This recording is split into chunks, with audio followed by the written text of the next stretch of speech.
President Joe Biden is completing an aggressive strategy to guarantee that drinking water is safe for all Americans by giving cities nationwide a 10-year deadline to replace their lead pipes. 10 years after the Flint, Michigan, water crisis sparked concerns about the ongoing risks of lead in tap water. During the last month of a fierce presidential race, Biden is anticipated to make the final EPA rule announcement Tuesday in Wisconsin, a swing state. The announcement draws attention to a topic that Kamala Harris has emphasized both during her presidential campaign and as vice president: safe drinking water. The new regulation replaces a more relaxed one that was established by the administration of former President Donald Trump and does not mandate that lead pipes be replaced everywhere. EPA Administrator Michael Regan told reporters Monday that Biden and Harris see universal access to clean drinking water as a moral imperative. "We are aware that more than 9 million old lead pipes still provide water to residences all throughout the nation. However, the evidence has been unambiguous for decades. Our drinking water has no safe amount of lead." The rule is the most significant revision to lead in water regulations in around 30 years. Lead is a neurotoxin that can cause a variety of illnesses, from behavioral issues to brain damage. It is a heavy metal that is used in paints, bullets, pipes, and many other things. Lead raises blood pressure in adults, delays development in youngsters, and reduces IQ scores in children. According to the EPA, the more stringent criterion will avert up to 1,500 premature heart disease deaths annually and up to 900,000 low birth weight babies. The new rule, which is more stringent than the one that was proposed last autumn, mandates that water systems make sure that lead concentrations don't above a action level of 10 parts per billion, as opposed to the current limit of 15 parts per billion. Water utilities must take steps to prevent lead exposure and replace all lead pipes while also educating the public about health protection measures, such as using water filters, if elevated lead levels are discovered. Low-income metropolitan areas are frequently the most affected by lead pipes. Major cities like Chicago, Cleveland, New York, Detroit, and Milwaukee, where Biden will make the announcement on Tuesday, are among the older, industrial areas of the nation where they are most frequently found.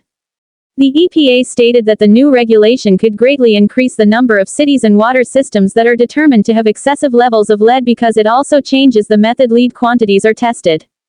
Through the bipartisan infrastructure law, the government is providing an additional $2.6 billion for drinking water infrastructure to assist towns in complying.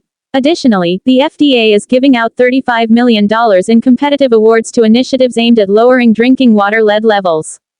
Water utilities will have 3 years to get ready before the 10-year period begins. A few cities with high lead pipe volumes might be granted more time to comply with the new requirement. According to the EPA, Milwaukee has the 5th highest amount of lead pipes in the country, where Biden will make the announcement.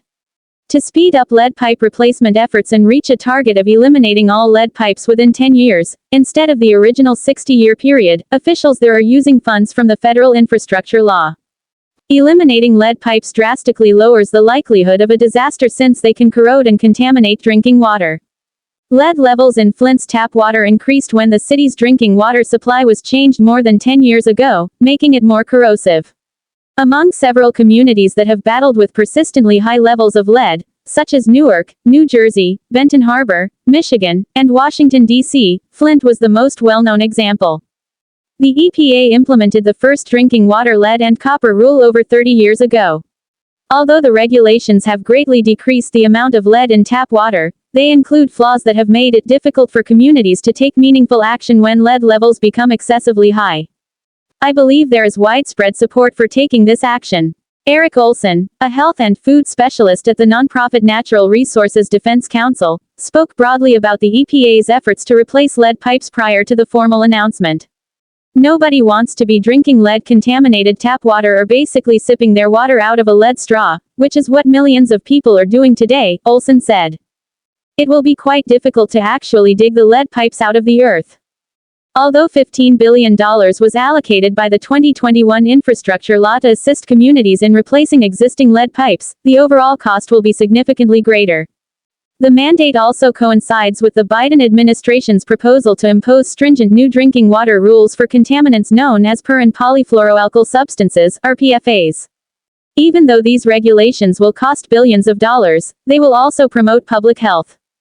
When the proposed regulation was introduced, the industry group American Water Works Association stated that it supported EPA's objectives but cautioned that the costs could be exorbitant.